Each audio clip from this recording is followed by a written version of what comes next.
They said, "You can't sit with us, this table is for successful people."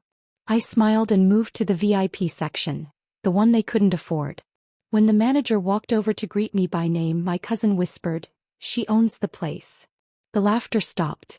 The restaurant was alive with sound, forks clinking against plates, glasses raised in toasts, and laughter spilling from every corner.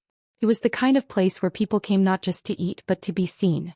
The chandeliers cast a warm glow across polished tables, and the air carried the faint scent of roasted garlic and butter.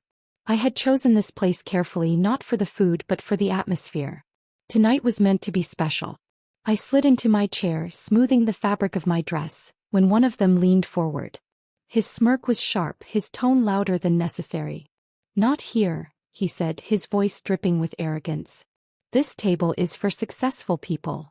The words hung in the air, heavy and deliberate. The others at the table chuckled, their laughter rising like smoke curling around me, suffocating. It wasn't just rejection, it was performance. They wanted everyone nearby to hear, to watch me shrink under their mockery. I didn't move at first. My hand rested on the polished wood of the table, the surface suddenly cold beneath my fingers. My cousin sat beside me, her posture stiff, her eyes darting nervously between me and them. She didn't speak, but her silence carried weight. The laughter grew louder, echoing across the room, drawing curious glances from nearby diners.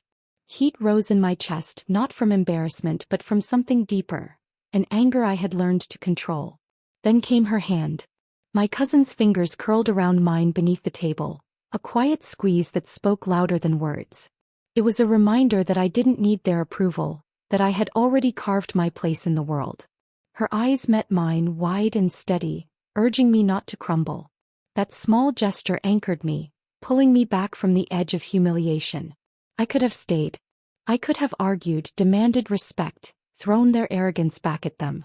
But I had learned long ago that shouting at closed minds was wasted breath. Instead I pushed my chair back. The scrape of wood against tile cut through their laughter, sharp and jarring. Heads turned. My cousin's grip tightened, but I gave her a reassuring nod.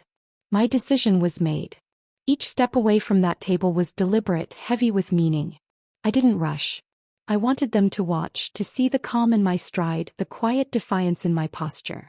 My heels clicked against the floor, steady and unshaken. I wasn't leaving in defeat. I was moving toward something greater.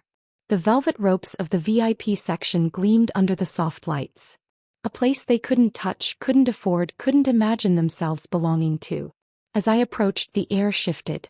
Conversations hushed, eyes followed. The staff moved quickly, parting the ropes without hesitation. My cousin trailed behind me, her expression caught between awe and disbelief. Crossing into that section was more than just stepping into a different part of the room. It was stepping into a different world. Plush seating, polished tables, and an atmosphere that carried quiet authority. I sank into the chair, the leather cool against my skin, and for the first time that evening, I felt the weight lift from my shoulders. I wasn't the outsider anymore. The manager appeared almost instantly, his smile genuine, his tone warm. "Good evening," he said, addressing me by name. His voice carried across the room, reaching ears that weren't meant to hear it. The laughter at the other table faltered. My cousin leaned closer, her whisper trembling with pride. "They don't know, you own this place." The silence that followed was deafening. The group that had mocked me moments ago sat frozen, their faces pale, their arrogance stripped away. Their laughter had died, replaced by the heavy realization of who I truly was. But I didn't gloat. I didn't need to. My revenge was in the quiet, in the way I carried myself, in the truth that spoke louder than any insult. Sitting there, greeted with respect, I let the silence do the work. The waiter approached, offering us drinks. My cousin hesitated, unsure if she should order something fancy. I smiled, encouraging her. "Anything you want," I said softly. She ordered with newfound confidence, her voice steady. Watching her grow bolder in that moment reminded me why I had brought her here in the first place. To show her that we didn't need anyone's approval to belong. Across the room I overheard whispers. A woman at a nearby table leaned toward her companion, curiosity etched on her face. "Who is she?" she asked. The companion shrugged, but his eyes lingered on me, trying to piece together the puzzle. I let them wonder. The group that had excluded me grew restless. Their laughter didn't return. Instead, they whispered among themselves, their voices low, their confidence shattered. One of them glanced my way, his expression tight as if he wanted to apologize but couldn't find the courage. I didn't acknowledge them. My silence was intentional. I wanted them to sit with their discomfort, to feel the weight of their arrogance collapsing in on itself. My cousin leaned back, finally at ease, her pride radiating. "They thought they were above you," she said quietly. "Tao, look at them." I nodded, but my thoughts were elsewhere. This wasn't just about them. It was about every moment I had been dismissed, every time someone had told me I wasn't enough. Tonight, their arrogance had given me the perfect stage to show the truth. As the evening unfolded, I noticed small details. The way the group avoided my gaze, the way their voices dropped when I passed by, the way the staff treated me with respect they couldn't command. Each detail was a reminder of the shift in power. My cousin shared stories from our childhood, laughing softly as she recalled the times we had been overlooked, ignored, or dismissed. "Remember when they wouldn't let us join the debate team because they said we weren't confident enough?" she asked. I smiled, the memory sharp. "I remember," I said. "And I remember how we proved them wrong." The conversation flowed easily, filled with warmth and pride. The sting of rejection had transformed into a moment of triumph. Not because I shouted, not because I fought, but because I walked away with dignity. The sting of rejection had become the table of revelation. Their laughter had stopped, but mine hadn't begun. I didn't need it. My victory was in the silence, in the way the room shifted, in the realization that success isn't about forcing yourself into someone else's space. It's about knowing you already belong somewhere greater. That night, the table of exclusion became the table of truth. And while they sat in their discomfort, I sat in my power. The silence in the restaurant lingered, but inside me another silence stirred. One that carried memories far removed from velvet ropes and polished tables. As I sat in the VIP section, I thought of the past they didn't know, the years when my life looked nothing like this. I grew up in a small house with peeling paint and a roof that leaked whenever the rain came heavy. Money was scarce and every coin mattered. My mother worked long hours sewing clothes for neighbors, her fingers raw from needles, while my father took odd jobs, never steady, always uncertain. I learned early that nothing was guaranteed. At school, I was the quiet one, the girl with second-hand shoes and notebooks filled with borrowed pages. The same kind of people who mocked me tonight existed back then too. Children who laughed at my worn clothes, teachers who overlooked me because I didn't shine in the ways they valued. Those struggles shaped me, carved resilience into my bones. I remember one particular winter evening. I was 12, standing outside a bakery, the smell of fresh bread drifting out, warm and inviting. I wanted to step inside, but I knew we couldn't afford even a single loaf. A group of girls from my class walked past, their arms full of pastries, their laughter loud. One of them glanced at me and whispered something that made the others giggle. I didn't hear the words, but I didn't need to. Their laughter told me everything. That moment stayed with me, not because of hunger but because of the way they looked at me as if I didn't belong. Years later, another incident lit a fire in me.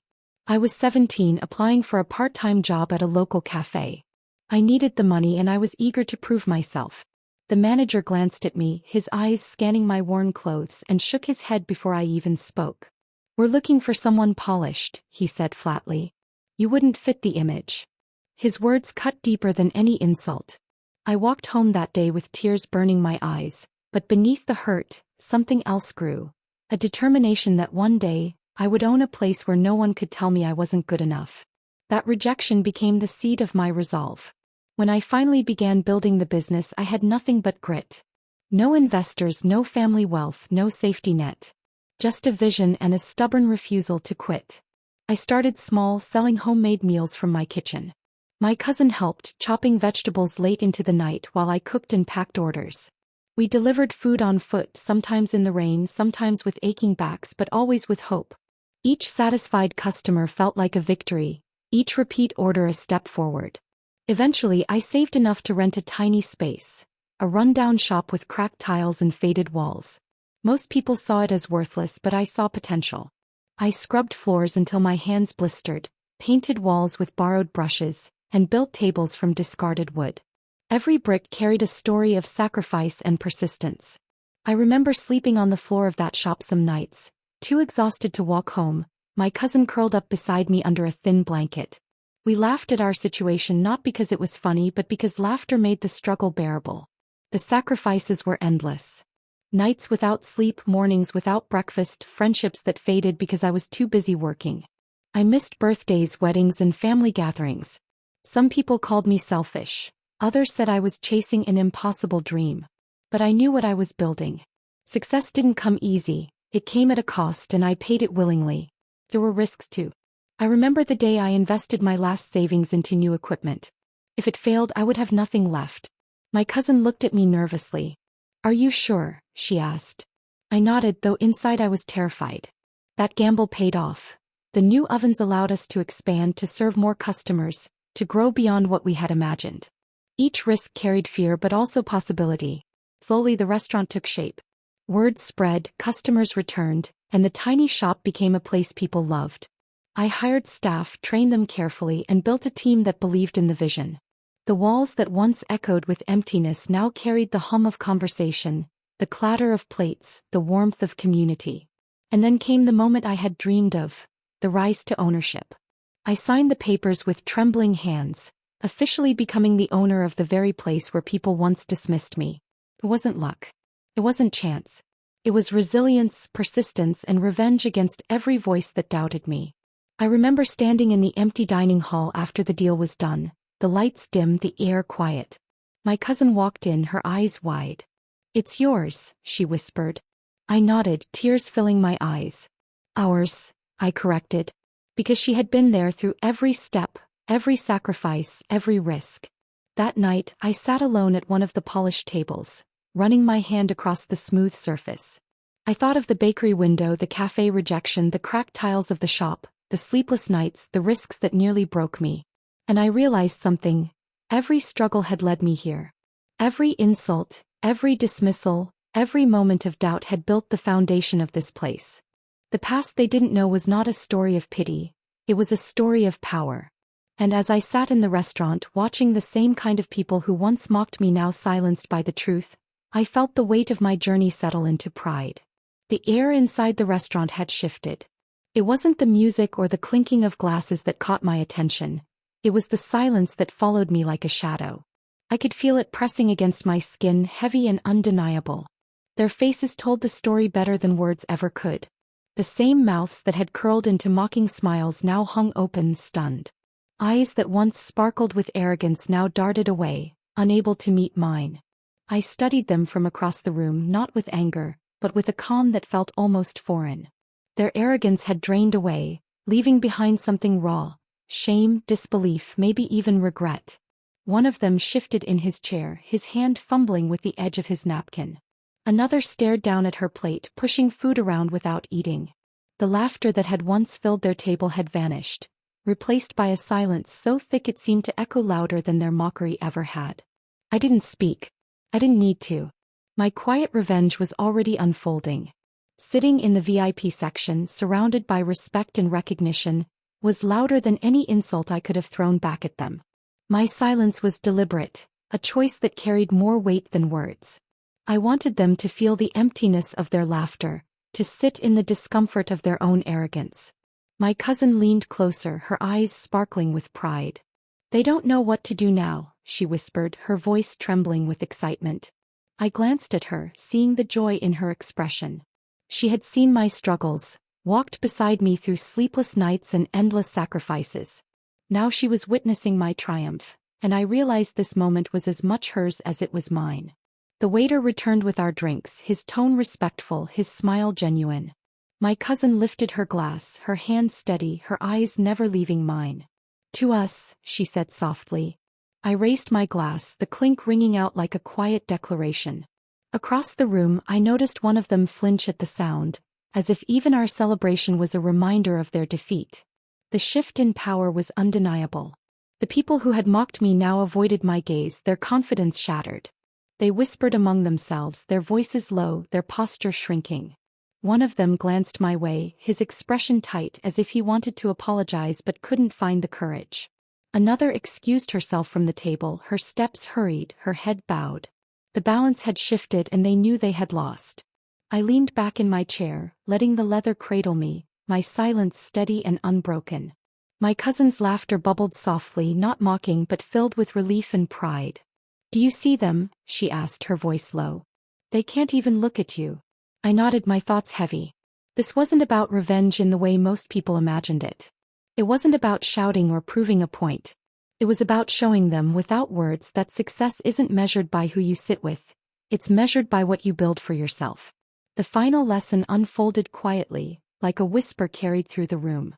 Success isn't about forcing yourself into someone else's table. It's about building your own, carving your place with resilience and determination. Their laughter had stopped, but my story had only begun. As the evening continued, I noticed subtle details that added weight to the silence. A couple at a nearby table leaned toward each other, whispering curiously. "She owns this place," the man said, his tone filled with awe. The woman's eyes widened, her gaze flicking toward me. I caught the moment, but I didn't acknowledge it. Let them wonder. My cousin shifted in her seat, her pride radiating. "Do you remember the nights we stayed up, cooking until dawn?" she asked suddenly, her voice filled with nostalgia. I smiled, the memory sharp. "I remember," I said. "And I remember how we promised ourselves that one day, we'd sit in a place like this, not as guests but as owners."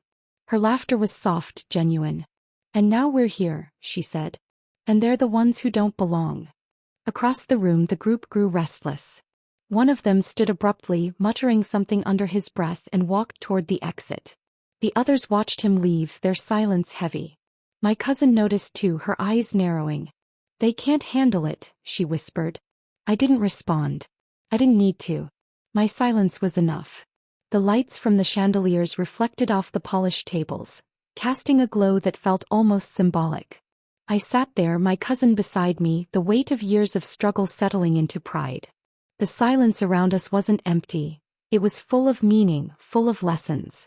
I thought of the bakery window, the cafe rejection, the sleepless nights, the risks that nearly broke me. And I realized something. Every struggle had led to this moment. Every insult, every dismissal, every moment of doubt had built the foundation of my triumph. The lesson in silence was clear. I didn't need to prove myself with words. I didn't need to fight for a seat at their table. I had built my own, and in doing so I had shown them the truth. My cousin's hand found mine again, her grip steady. "You did it," she whispered. I shook my head gently. "We did it," I corrected. Because this victory wasn't mine alone. It was ours. The group that had mocked me sat in silence, their arrogance gone, their laughter dead. And as I sat in the VIP section, surrounded by respect, I knew the truth. Success isn't about sitting at someone else's table. It's about building your own. Their laughter had stopped, but my story had only begun.